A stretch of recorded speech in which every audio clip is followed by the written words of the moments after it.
ਵਾਹਿਗੁਰੂ ਜੀ ਕਾ ਖਾਲਸਾ ਵਾਹਿਗੁਰੂ ਜੀ ਕੀ ਫਤਿਹ। ਤੁਸੀਂ ਦੇਖ ਰਹੇ ਹੋ ਸਿੰਘਨਾਦ ਟੀਵੀ। ਸਿੰਘਨਾਦ ਟੀਵੀ ਤੁਹਾਡੀ ਆਪਣੀ ਆਵਾਜ਼, ਕੌਮ ਦੀ ਆਵਾਜ਼। ਸਾਡੀ ਮਿਸ਼ਨ ਸਟੇਟਮੈਂਟ ਭੈ ਕਾਹੂ ਕੋ ਦੇਤਨਾ ਨਹ ਭੈ ਮਾਨਤ ਆਨ।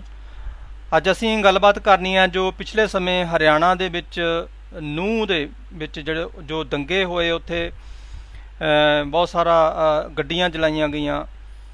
ਉਹ ਸਾਰਾ ਕੀ ਸੀ ਘਟਨਾਕ੍ਰਮ ਤੇ ਹੁਣ ਕੀ ਆ ਉੱਥੋਂ ਦਾ ਮਾਹੌਲ, ਇਹਦੇ ਬਾਬਤ ਅਸੀਂ ਗੱਲਬਾਤ ਕਰਾਂਗੇ। ਮੇਰੇ ਨਾਲ ਜੁੜੇ ਹੋਏ ਨੇ ਸਰਦਾਰ ਮਨੋਜ ਸਿੰਘ ਦੂਹਨ। ਸਭ ਤੋਂ ਪਹਿਲਾਂ ਸਵਾਗਤ ਕਰਦੇ ਹਾਂ ਮਨੋਜ ਸਿੰਘ ਜੀ। ਵਾਹਿਗੁਰੂ ਜੀ ਕਾ ਖਾਲਸਾ ਵਾਹਿਗੁਰੂ ਜੀ ਕੀ ਫਤਿਹ। ਹਾਂਜੀ ਭਾਈ ਸਾਹਿਬ, ਵਾਹਿਗੁਰੂ ਜੀ ਕਾ ਖਾਲਸਾ ਵਾਹਿਗੁਰੂ ਜੀ ਕੀ ਫਤਿਹ ਜੀ। ਮਨੋਜ ਸਿੰਘ ਜੀ, ਜਿਸ ਤਰ੍ਹਾਂ ਆਪਾਂ ਨੂੰ ਪਤਾ ਹੀ ਹੈ ਕਿ ਜੋ ਪਿਛਲੇ ਸਮੇਂ ਦੇ ਦੌਰਾਨ ਜੋ ਪਹਿਲਾਂ ਤੋਂ ਹੀ ਲੋਕਾਂ ਵੱਲੋਂ ਕਿਆਸ ਰਹੀਆਂ ਜਿਹੜੀਆਂ ਲਾਈਆਂ ਜਾ ਰਹੀਆਂ ਸੀ ਕਿ ਜੋ ਹੁਣ ਮੌਜੂਦਾ ਸਮੇਂ ਦੇ ਵਿੱਚ ਸਰਕਾਰ ਸੱਤਾ ਦੇ ਵਿੱਚ ਹੈ, ਕਿ ਜਦੋਂ ਇੱਦਾਂ ਦੀਆਂ ਸਰਕਾਰਾਂ ਸੱਤਾ ਦੇ ਵਿੱਚ ਆਉਂਦੀਆਂ ਨੇ ਤਾਂ ਦੇਸ਼ ਦੇ ਵਿੱਚ ਜਿਹੜੇ ਆ ਬਹੁਤ ਜਗ੍ਹਾ ਦੇ, ਜਿੱਦਾਂ ਆਪਾਂ ਨੂੰ ਮਣੀਪੁਰ ਦੇ ਵਿੱਚ ਦੇਖਣ ਨੂੰ ਮਿਲਿਆ, ਅਤੇ ਹੁਣ ਜਿਹੜਾ ਹਰਿਆਣਾ ਦੇ ਵਿੱਚ ਜੋ ਘਟਨਾਕ੍ਰਮ ਲੰਘ ਕੇ ਹਟਿਆ, ਮੇਵਾਤ ਦੇ ਵਿੱਚ ਜੋ ਦੰਗੇ ਹੋਏ ਆ, ਬਹੁਤ ਸਾਰੀਆਂ ਉੱਥੇ ਨੁਕਸਾਨ ਹੋਇਆ, ਜਾਨੀ ਮਾਲੀ ਨੁਕਸਾਨ ਹੋਇਆ। ਕੀ ਕਾਰਨ ਸਮਝਦੇ ਹੋ ਇਹਨਾਂ ਦੇ ਪਿੱਛੇ ਤੁਸੀਂ, ਦੰਗਿਆਂ ਦੇ ਪਿੱਛੇ, ਕਿ ਕਿਉਂ ਇਸ ਤਰ੍ਹਾਂ ਦੇ ਜਿਹੜੇ ਵਰਤਾਰੇ ਵਰਤਦੇ ਆ? ਖਾਸ ਕਰਕੇ ਜੇ ਆਪਾਂ ਹਰਿਆਣੇ ਦੀ ਗੱਲ ਕਰੀਏ ਤਾਂ ਹਰਿਆਣਾ ਦੇ ਵਿੱਚ ਕਿਉਂ ਇਸ ਤਰ੍ਹਾਂ ਦਾ ਹੋਇਆ? ਕਿਉਂਕਿ ਜਿਸ ਤਰ੍ਹਾਂ ਹੁਣ ਆਪਾਂ ਅੱਗੇ ਗੱਲ ਕਰਾਂਗੇ ਕਿ ਜਿਹੜੇ ਜਾਟ ਬਰਾਦਰੀ ਹੈ, ਇਸ ਵਾਰ ਜੋ ਜਾਟ ਬਰਾਦਰੀ ਨੇ ਜੋ ਆਪਣਾ ਰੋਲ ਅਦਾ ਕੀਤਾ, ਉਹ ਦੰਗਿਆਂ ਦੇ ਵਿੱਚ ਜਿਹੜੀ ਸ਼ਮੂਲੀਅਤ ਬਿਲਕੁਲ ਨਹੀਂ ਕੀਤੀ। ਕਿਵੇਂ ਦੇਖਦੇ ਹੋ ਇਸ ਸਾਰੇ ਘਟਨਾਕ੍ਰਮ ਨੂੰ, ਕਿ ਜਿਹੜਾ ਪਹਿਲਾਂ ਤਾਂ ਕਿ ਦੰਗੇ ਕਿਉਂ ਹੋਏ, ਉੱਥੇ ਕਾਰਨ ਕੀ ਸੀ, ਕੀ ਵਜ੍ਹਾ ਸੀ ਉੱਥੇ दंगियां दी? जी भाई साहब, मेयो कम्युनिटी जो है ये मुस्लिम जो है कम्युनिटी है, और ये हरियाणा में भी है और ये राजस्थान में भी है जी, और कुछ उत्तर प्रदेश में भी है, मध्य प्रदेश में भी है। और 1947 में पाकिस्तान चले गए थे काफी मेयो, तो पाकिस्तान में भी है। उसके बाद मेयो कम्युनिटी जो है वो एनआरआईज में भी मेयो की संख्या बहुत ज्यादा है। तो अलवर में है मेयो, मेयो राजस्थान के भरतपुर में है, नूह हरियाणा में है, मेवात में है, पलवल, फरीदाबाद, गुड़गांव और यहाँ तक कि अंबाला में भी मेयो हैं। तो ये तीन महीने के बाद राजस्थान का इलेक्शन आएगा और उसके बाद लोकसभा का इलेक्शन है और फिर हरियाणा का भी इलेक्शन है। तो लास्ट टाइम भी हरियाणा के अंदर जब सरकार बनी थी तो हरियाणा की सरकार जाट रिजर्वेशन मूवमेंट में जो यहाँ मूवमेंट वायलेंट हो गया था, उसी को मुद्दा बनाकर जो है हरियाणा में सरकार बनी थी। लेकिन हरियाणा सरकार ने कोई काम नहीं करवाया अपने 10 साल के लगभग अपने कार्यकाल में। तो अब सरकार ये चाह रही है कि अब इलेक्शन आएंगे, इनके पास विकास कार्यों के ऊपर बताने के लिए कुछ नहीं है कि हमने कोई विकास कार्य हरियाणा में करवाया हो। तो जिस वजह से ये चाह रहे हैं कि दंगे करवाए जाएं। दंगे करवाने से हिंदू वोट बैंक कंसोलिडेट होता है। दंगे करवाने से हिंदू वोट बैंक जो है वो एक तरफा बीजेपी को जाता है, क्योंकि बीजेपी पार्टी खुद को हिंदूवादी पार्टी कहती है। जिस वजह से इन्होंने ये दंगों का एक्सपेरिमेंट किया। इस तरीके का एक्सपेरिमेंट 2013 में भी, 2013 में भी ये उत्तर प्रदेश में मुजफ्फरनगर में जाट और मुस्लिम दंगा करके देख चुके हैं। तो ये चाह रहे थे, इनकी मंशा ये थी कि हरियाणा के अंदर भी ये दंगे शुरू हो जाएं, और जब ये दंगे शुरू होंगे तो मेयो चूंकि राजस्थान में भी है और हरियाणा में भी है, तो इस दंगे का जो असर जाएगा वो पूरे राजस्थान में जाएगा, पूरे हरियाणा में जाएगा। लेकिन इस बार अपने पुराने तजर्बों को देखकर जो जाट बिरादरी है उसको जो है वो शानी हो चुकी है, उसके अंदर दिमाग आ चुका है कि भाई इतिहास में, हिस्ट्री में हमको यूज किया इन्होंने, जो हिंदूवादी शक्तियां हैं। 1947 में हमको यूज किया, 1984 में हमको यूज किया सिखों के खिलाफ, 2013 में हमको यूज किया मुजफ्फरनगर में, और अब ये दोबारा से हमको यूज करना चाह रहे हैं, जबकि ये हमारा साथ कभी नहीं देते। जैसे 2016 में जो जाट रिजर्वेशन मूवमेंट हुई, उसमें जो हिंदूवादी शक्तियां थी वो जाटों के खिलाफ खड़ी हुई। जाटों ने कहा कि यार हर लड़ाई में हमारी शमूलियत रहती है, हर एक लड़ाई में हमारी हिस्सेदारी रहती है, चाहे वो 1965 की पाकिस्तान से लड़ाई हो, चाहे 1971 की लड़ाई हो, चाहे 1962 की लड़ाई हो, हर लड़ाई में हमारी हिस्सेदारी रहती है। लेकिन जब हम अपनी हिस्सेदारी रिजर्वेशन के माध्यम से मांग रहे हैं, तो गवर्नमेंट हमारे ऊपर गोलियां चला रही है, हमारे लोगों को जेलों में डाल रही है। तो वहां 2016 में जाटों को यह समझ में आया कि भाई जो हिंदूवादी शक्तियां हैं वो जाटों को अधिकार नहीं देना चाहती, वो जाटों को अधिकार नहीं देंगी। उसके बाद इन्होंने जाटों को काफी दबा दिया, क्योंकि जेलों में डाल दिया, कुछ हमारे 20 हमारे भाई शहीद हुए। तो हरियाणा के अंदर जो है वो जो यूथ था जाटों का, उसके अंदर कहीं ना कहीं एक भावना पैदा हो गई थी, एक डर की भावना इन्होंने पैदा करने की कोशिश की। लेकिन 2020 में जब पंजाब से किसान उठकर आया और दिल्ली के अंदर जो किसान मूवमेंट शुरू हुआ, तो वहां हरियाणा के जाटों को हौसला हुआ कि यार पंजाब के लोग तो हमारे भाई हैं, क्योंकि ये पूरे एक साल 1.5 साल जो है वो इकट्ठे रहे दिल्ली मोर्चे के ऊपर, शंभू मोर्चे के ऊपर रहे, टीकरी मोर्चे के ऊपर रहे। तो जिसकी वजह से इनको जहां जाट रिजर्वेशन मूवमेंट में दुश्मन की पहचान हुई थी, वहां किसान मूवमेंट में इनको दोस्त की पहचान हो गई, अपने भाई की पहचान हो गई।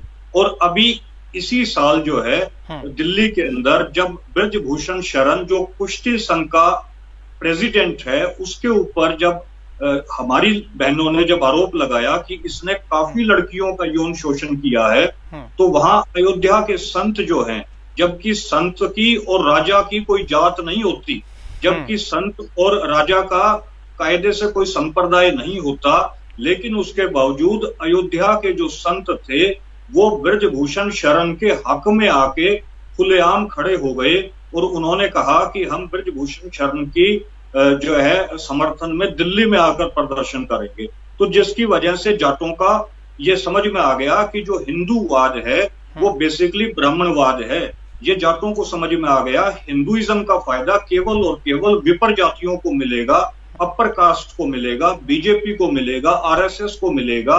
और ये विचारधारा बेसिकली जाटों के खिलाफ है, या पीजेंट्स के खिलाफ है, या किसानों के खिलाफ है। जिसकी वजह से अब जब मेवात के अंदर नूह में इन्होंने हिंदू संगठनों ने ये कॉल दी, जब इन्होंने ये आवाज दी कि जाटों को भी दंगों में हमारा साथ देना चाहिए, तो जाटों ने इनका मजाक उड़ाया और जाटों ने इनके साथ दंगों में शरीक होने से इनकार कर दिया। जिसकी वजह से पूरे नॉर्थ इंडिया के अंदर जो है उसका असर यह रहा कि दंगे फैल नहीं पाए, और दंगे जो इनकी बड़ी साजिश थी, जो इनका एक्सपेरिमेंट जो ये करना चाह रहे थे, वो रुक गया। ये इस बार जो है डेवलपमेंट हुई। जी जी बिल्कुल।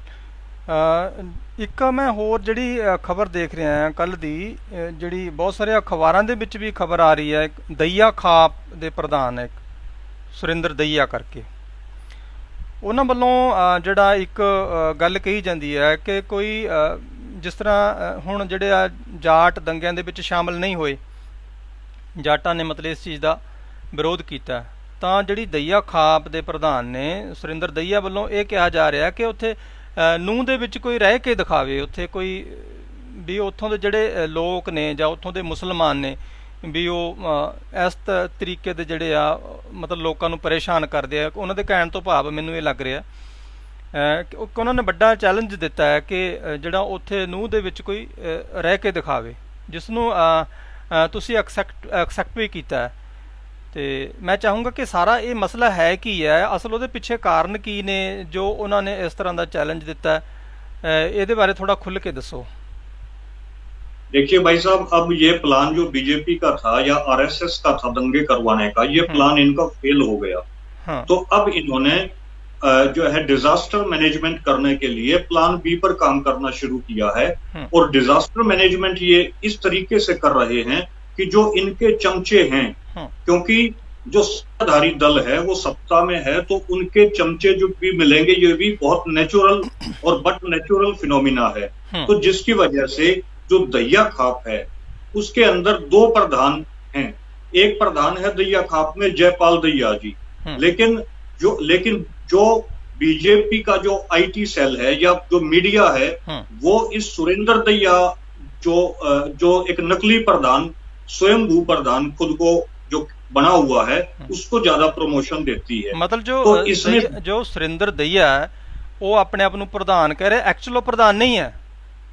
नहीं, वो पहले उसको प्रधान पद से निष्कासित कर दिया है दहिया खाप ने। अच्छा, दहिया खाप ने उसको प्रधान पद से हटा दिया है उसकी इन्हीं एक्टिविटीज को देखते हुए। लेकिन वो जब भी, लेकिन बीजेपी स्पॉन्सर्ड प्रधान है, वो मीडिया में उसी को दिखाया जाता है। लेकिन अब जो दहिया है, जो दहिया गोथ है, उसने उसको प्रधान पद से खारिज कर दिया है और अपना नया प्रधान जो है वो जयपाल दहिया जी को दहिया खाप ने बना दिया है। लेकिन इसने कहा कि मैं दहिया खाप का प्रधान हूं और ये पहले प्रधान था, लेकिन इसकी एक्टिविटीज को देख के इसको दहियाओं ने प्रधान पद से निकाल दिया, इसको हटा दिया। तो इसने ये चैलेंज किया कि भाई कोई भी आदमी नू में रह के दिखाए, नू में कोई रह के दिखाए तो मैं मान जाऊंगा कि भाई, तो उसके विचार फिर देखना नू में रहने के बाद क्या होंगे। तो उसमें दास ने ये इसका जो चैलेंज है, ये केवल इसका चैलेंज नहीं है, ये पूरी आरएसएस का चैलेंज है। आरएसएस का जो भी आदमी है, जो भी प्रतिनिधि है या जो भी आरएसएस की विचारधारा का गुलाम जाट कम्युनिटी में होगा, वो यही बात कहेगा कि कोई नू में रह के दिखाए, कोई मेवात में रह के दिखाए। जबकि हमारी जाट बेल्ट के बहुत से लड़के और बहुत सी बहनें भी मेवात के अंदर आज भी सरकारी नौकरियां कर रही हैं, उनको कभी कोई दिक्कत नहीं आती। तो जब ये चैलेंज सुरेंद्र दहिया के थ्रू जो है, ये पूरी हिंदूवादी लॉबी का चैलेंज है, तो उसमें दास ने इस चैलेंज को एक्सेप्ट किया है कि भाई मैं रह के दिखाऊंगा मेवात के अंदर, दहिया इकट्ठे हों, दहिया खाप इकट्ठी हो और ये बात कहे कि भाई ठीक है, हम सुरेंद्र दहिया की बात के ऊपर मोहर मारते हैं, मनोज सिंह दूहन जो है वो मेवात में रहे। लेकिन मैं आपको सच बात बताऊं, जो इस तरीके के लोग होते हैं वो उनकी बुनियाद जो है वो झूठ पर टिकी हुई होती है, और झूठ पर टिकी हुई जिसकी बुनियाद है वो अपनी बात तो कह देगा मीडिया में, लेकिन फिर उस पर टिकता नहीं है। मैंने दहियाओं के ग्रुप में भी बात पहुंचाई है, दहियाओं के गांव में भी बात पहुंचाई है कि भाई मैं इस चैलेंज को एक्सेप्ट करता हूं, और ये सुरेंद्र दहिया जो है, ये आपकी खाप का कथित तथा कथित प्रधान, या तो इसको रोको, अदरवाइज इसके जो है वो गलत मैसेज जा रहा है, और इसको रोकने की जिम्मेदारी दहिया गोत्र की है। क्योंकि दहिया गोत्र के अंदर जो है खुशहाल सिंह दहिया जैसे जो है महापुरुष पैदा हुए थे, जिन्होंने सिक्खी के लिए अपनी जो कुर्बानी दी। उसके बाद शेरी खांडा गांव के अंदर जो है वहां बाबा बंदा सिंह बहादुर जी ने आके सबसे पहले मोर्चा लगाया था।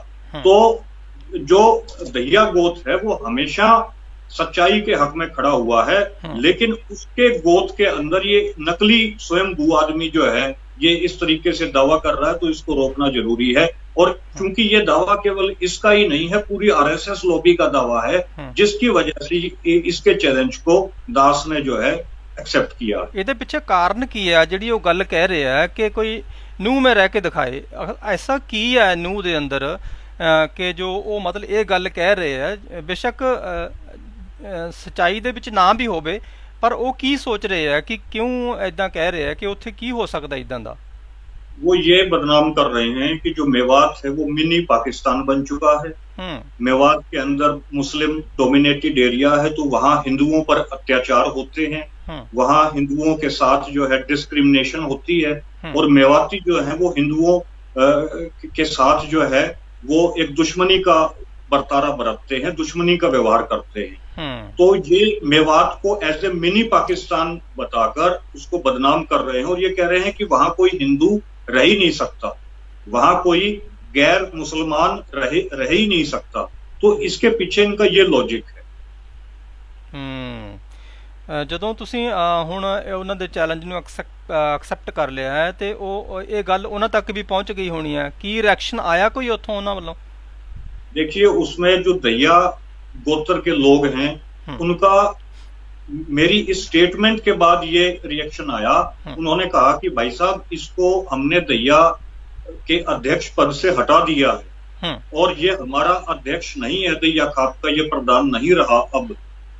तो दहियाओं ने अब इसको प्रधान मानने से मना कर दिया है कि अब हम इसको प्रधान नहीं मानते, और अब इसकी श्रेणी जो है एक केवल एक बीजेपी के आरएसएस के चापलूस की हो गई है। अब ये कुछ भी कहता रहे, इसकी जिम्मेदारी जो है वो दैयाओं की नहीं है, क्योंकि दैयाओं ने इसको प्रधान मानने से इनकार कर दिया है। तो जो दैया गोत्र के लोग हैं वो हमारे हक में आगे खड़े हो गए हैं, वो हमारे पक्ष में आगे खड़े हो गए हैं। इसका ये पॉजिटिव रिस्पॉन्स रहा है दैया गोत्र के अंदर। और केवल दैया गोत्र में ही नहीं बल्कि पूरी जाट कम्युनिटी ने इस बात की सराहना की है। और सारी जाट कम्युनिटी ये कह रही है, इवन सिख भी मुझे ये कह रहे हैं कि भाई साहब आप अकेले नहीं जाओगे, मेवात के अंदर जिस दिन आपको जाना पड़ा हम सारे लश्कर बनाकर हम आपके साथ चलेंगे। और मेवाती ये कह रहे हैं कि जिस दिन आप आओगे उस दिन हम ढोल नगाड़ों के साथ आपका जो है मेवात में स्वागत करेंगे। तो ये पॉजिटिव इसका रिस्पॉन्स रहा। ये मेवाती हमें इनवाइट कर रहे हैं और कह रहे हैं आप आइए, हम आपका पूरा प्रोटोकॉल के साथ आपका हम लोग वेलकम करेंगे। ऐसा वेलकम करेंगे कि ऐसा वेलकम आज तक आपका कभी नहीं हुआ होगा। मतलब एक इस तरह का सिनेरियो ਜਿਹੜਾ ਬਣਾਉਣ ਦੀ ਕੋਸ਼ਿਸ਼ ਕੀਤੀ ਜਾ ਰਹੀ ਹੈ ਮੇਵਾਤ ਨੂੰ ਜਿਹੜਾ ਬਦਨਾਮ ਕਰਨ ਦੀ ਕਿ ਉਹ ਇੱਕ ਮਿੰਨੀ ਪਾਕਿਸਤਾਨ ਹੈ। ਹਾਲਾਂਕਿ ਆਲਰੇਡੀ ਪਹਿਲਾਂ ਉੱਥੇ ਬੰਦੇ ਬਹੁਤ ਰਹਿ ਵੀ ਰਹੇ ਹੋਣੇ ਆ ਜਿਹੜੇ दूसरी कम्युनिटी के नाल बिलोंग करते होने हैं। भाई साहब मेवात जो है इसके अंदर जो मेव कौम है ये बाबर से भी लड़े थे। मेवातियों का जो राजा था हसन खां मेवाती जी, वो बाबर से लड़ा।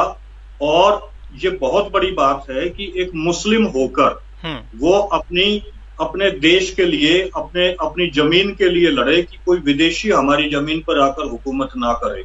तो मेव कौम को एक देशभक्त कौम है। मेव कौम जो है वो बहुत बड़ी तादाद में इंडियन आर्मी में है। और जो है उनको देशभक्ति एक गुजराती की विचारधारा के लोग कैसे मेवातियों को देशभक्ति सिखा सकते हैं, जबकि मेवाती जो है वो हमेशा ही मेवातियों का जो है इस देश में इंडियन आर्मी में जो है वो उनकी बड़ी तादाद है और वो हमेशा उन्होंने लड़ाइयां लड़ी हैं इंडिया के लिए। अच्छा, दूसरी बात, मेवात को जानबूझकर, चूंकि मेवात में अरावली हिल्स हैं, वो अरावली पहाड़ी की पट्टी है पूरी मेवात के अंदर, जिसकी वजह से मेवात में नेचुरल रिसोर्सेज बहुत ज्यादा हैं। तो जानबूझ के जितनी भी गवर्नमेंट्स अब तक हरियाणा में रही हैं या जो मेवाती एरियाज जहां चाहे राजस्थान हो चाहे हरियाणा हो, जानबूझ के यहाँ की सरकारें 1947 से लेके आज तक मेवातियों को जानबूझ के गरीब बना के रखा हुआ है। उसकी वजह यह है, आप देखेंगे कि जहां जहां रिसोर्सेज ज्यादा है पूरे इंडिया के अंदर, वहां इंटीरियर कॉलोनाइजेशन की पॉलिसी के तहत उन एरियाज को जानबूझ के गरीब बना के रखा गया है। क्योंकि अगर वो वहां के लोग गरीब रहेंगे तो उनकी पहाड़ियों का, उनके नेचुरल रिसोर्सेज का जो पूंजीपति वर्ग है वो शोषण करेगा, वो उनका एक्सप्लॉयटेशन करेगा, क्योंकि गरीब आदमी का एक्सप्लॉयटेशन करना ज्यादा आसान हो जाता है। वहां प्रोटेस्ट लोग कम करते हैं या कम पैसे में 100 रुपए की चीज को 10 रुपए में भी वो देने पे मजबूर हो जाते हैं। तो इस वजह से जानबूझकर मेवातियों के एरिया को जानबूझ के गरीब रखा गया है। और अब इसके ऊपर ये तोहमत ये लगा रहे हैं जो हिंदू संगठन है कि भाई मुस्लिम काम करके राजी नहीं है, या मुसलमानों की प्रोग्रेसिव सोच नहीं है, या मुस्लिम जो है वो प्रोग्रेसिव विचारधारा को अडॉप्ट नहीं करता, वो समय के साथ नहीं चलता। इस वजह से मेवात गरीब है। नहीं, मेवात इसलिए गरीब है क्योंकि मेवाती एरिया के अंदर नेचुरल रिसोर्सेज ज्यादा हैं और जानबूझ के उनको इंडियन गवर्नमेंट जो है वो गरीब बना के रखे हुए है। जैसे बिहार को जानबूझ के गरीब बना के रखा हुआ है, जबकि बिहार में बहुत ज्यादा नेचुरल रिसोर्सेज हैं। झारखंड को जानबूझ के गरीब बना के रखा हुआ है, जबकि झारखंड में बहुत ज्यादा नेचुरल रिसोर्सेज हैं। तो एक्सप्लॉयटेशन करने के लिए मेवातियों का, इन्होंने मेवात को गरीब बना के रखा हुआ है। तो एक फैक्टर ये भी है मेवातियों के गरीबी का। जी बिल्कुल। जिस तरह और अब ये मेवातियों के खिलाफ दंगे भी करने लगे। पहले उनको गरीब बना के रखा, अब उनके खिलाफ दंगे भी करने लगे। तो ये एक्सपेरिमेंट, ये लेबोरेटरी भाई साहब बनाना चाह रहे हैं मेवात को, और दूसरी तरफ ये हरियाणा में लेबोरेटरी बनाना चाह रहे हैं करनाल डिस्ट्रिक्ट को। करनाल डिस्ट्रिक्ट के अंदर ये सिखों को और राजपूतों को आपस में लड़वाकर या सिखों को और रोड बिरादरी को आपस में लड़वाकर जो है ये वहां पर हिंदू वोटों को कंसोलिडेट करना चाह रहे हैं, और मेवात के अंदर ये हिंदुओं को और मुसलमानों को लड़वाकर आपस में वोट कंसोलिडेट करना चाह रहे हैं। लेकिन इस बार जाटों ने इनके प्लान को फेल कर दिया। जी जी बिल्कुल बिल्कुल, जिस तरह का इस बार जाट बरादरी ने सबूत दिता है जो इन्हां दी भाजपा सरकार दी ਜਾਂ RSS ਦੀ ਨੀਤੀ है ਜਿਹੜੀ दंगा ਕਰਨ ਦੀ ਨੀਤੀ ਹੁੰਦੀ है हर जगह, ਉਸ ਨੂੰ ਬੜਾ ਬਾਖੂਬੀ ਤਰੀਕੇ ਨਾਲ ਜਿਹੜਾ ਹਰਿਆਣਾ ਦੇ ਜਿਹੜੀ ਜਾਟ ਬਰਾਦਰੀ ਨੇ ਉਹ ਮਤਲਬ ਵਿਫਲ ਕੀਤਾ ਉਸ ਚੀਜ਼ ਨੂੰ। ਤੇ ਲਾਸਟ ਦੇ ਵਿੱਚ ਮੈਂ ਚਾਹੂੰਗਾ ਕਿ ਤੁਸੀਂ ਕੀ ਸੁਨੇਹਾ ਦੇਣਾ ਚਾਹੁੰਦੇ ਹੋ ਤਾਂ ਕਿ ਅਗਾਂਹ ਵਾਸਤੇ ਵੀ ਜਿਹੜੇ ਆ ਲੋਕ ਇਸ ਤਰ੍ਹਾਂ ਅਵੇਅਰ ਰਹਿਣ, ਕਿਉਂਕਿ ਤੁਹਾਡਾ ਉਹਦੇ ਵਿੱਚ ਬੜਾ ਮਹੱਤਵਪੂਰਨ ਰੋਲ ਰਿਹਾ ਇਸ ਦੇ ਵਿੱਚ ਅੱਗੇ ਵੱਧ ਚੜ੍ਹ ਕੇ। ਤੁਸੀਂ ਬਹੁਤ ਸਾਰੀਆਂ ਸਪੀਚਾਂ ਦਿੱਤੀਆਂ ਨੇ ਇਸ ਮਸਲੇ ਨੂੰ ਲੈ ਕੇ, ਲਾਸਟ ਦੇ ਵਿੱਚ ਕੀ ਮੈਸੇਜ ਦੇਣਾ ਚਾਹੁੰਦੇ ਹੋ? मेरा मैसेज यही है कि हमें आज जितना भाईचारा बना के रखने की जरूरत है उतना भाईचारा बना के रखने की जरूरत हिस्ट्री में हमें कभी नहीं रही, क्योंकि बीजेपी गवर्नमेंट हर कीमत के ऊपर 2024 का इलेक्शन जीतना चाहती है। क्योंकि आरएसएस 1925 में बनी थी, तो आरएसएस के 100 साल 2025 में 2025 में पूरे होने हैं, जिसको ये पूरे इंडिया में सेलिब्रेट करके और इंडिया को हिंदू राष्ट्र घोषित करने की इनकी प्लान है, जिसके लिए ये जरूरी है कि बीजेपी सेंटर की गवर्नमेंट को तीसरी बार भी कब्जाए। तो ये दंगे करवाकर जो है इस योजना को सफल करना चाह रहे हैं, जिसके लिए मणिपुर में भी दंगे आज तक रुके नहीं हैं, और अब ये एक्सपेरिमेंट मेवाती एरिया में भी करना चाह रहे थे। तो हमें और ज्यादा सावधान रहने की जरूरत है, क्योंकि ये एक्सपेरिमेंट इनका अब विफल हो गया है।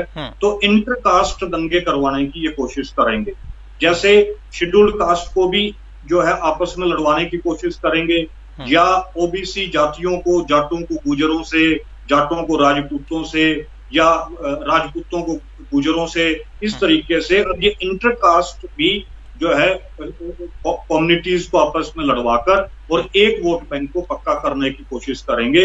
माने आपसी दुश्मनी बंधवाकर बीजेपी सरकार कट्टर हिंदूवादी विचारधारा के लोग किसी भी कीमत पर जो है कहीं तक भी जाकर अपनी गलत जो है पॉलिसीज को लेकर और जो है इस देश की सत्ता पे दोबारा काबिज होना चाह रहे हैं, जिसके लिए हमें बहुत ज्यादा समझदारी से मिलकर चलना होगा और एक दूसरे का हाथ पकड़ के हमें जो है आगे बढ़ना होगा। तो आपसी प्रेम हम लोग, आपसी प्यार हम लोग बनाए रखें, यही मेरा मैसेज है।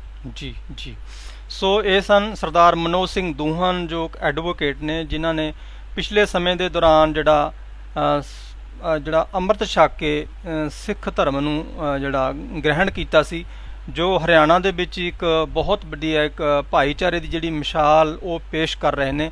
ਜੋ ਹਾਲ ਹੀ ਦੇ ਵਿੱਚ ਹਰਿਆਣਾ ਦੇ ਵਿੱਚ ਦੰਗੇ ਹੋਏ ਸੀ, ਉਹਨਾਂ ਦੇ ਵਿੱਚ ਜੋ ਸਰਕਾਰ ਦੀਆਂ ਨੀਤੀਆਂ ਸੀ ਉਹਨਾਂ ਨੂੰ ਇਹਨੇ ਬੜੀ ਸੂਝ ਬੂਝ ਦੇ ਨਾਲ ਜਿਹੜਾ ਵਿਫਲ ਕੀਤਾ। ਤੇ ਆਸ ਕਰਦੇ ਹਾਂ ਕਿ ਇਸ ਤਰ੍ਹਾਂ ਜਿਹੜੇ ਹੈ ਆਉਣ ਵਾਲੇ ਦਿਨਾਂ ਦੇ ਵਿੱਚ ਵੀ ਇਸ ਤਰ੍ਹਾਂ ਭਾਈਚਾਰੇ ਦਾ ਜਿਹੜਾ ਸਬੂਤ ਦਿੰਦੇ ਰਹਿਣਗੇ, ਤਾਂ ਕਿ ਜਿਹੜਾ ਫੈਡਰਲ ਢਾਂਚਾ ਹੈ ਦੇਸ਼ ਦਾ ਉਹ ਕਾਇਮ ਰਹੇ, ਬਣਿਆ ਰਹਿ ਸਕੇ, ਤੇ ਲੋਕਾਂ ਦਾ ਜਿਹੜਾ ਭਾਈਚਾਰਾ ਹੈ ਉਹ ਇਸੇ ਤਰ੍ਹਾਂ ਬਣਿਆ ਰਹੇ। ਬਹੁਤ ਬਹੁਤ ਧੰਨਵਾਦ ਸਰਦਾਰ ਮਨੋਜ ਸਿੰਘ ਜੀ ਗੱਲਬਾਤ ਕਰਨ ਦੇ ਲਈ ਸਾਡੇ ਨਾਲ। ਵਾਹਿਗੁਰੂ ਜੀ ਕਾ ਖਾਲਸਾ, ਵਾਹਿਗੁਰੂ ਜੀ ਕੀ ਫਤਿਹ। ਵਾਹਿਗੁਰੂ ਜੀ ਕੀ ਫਤਿਹ।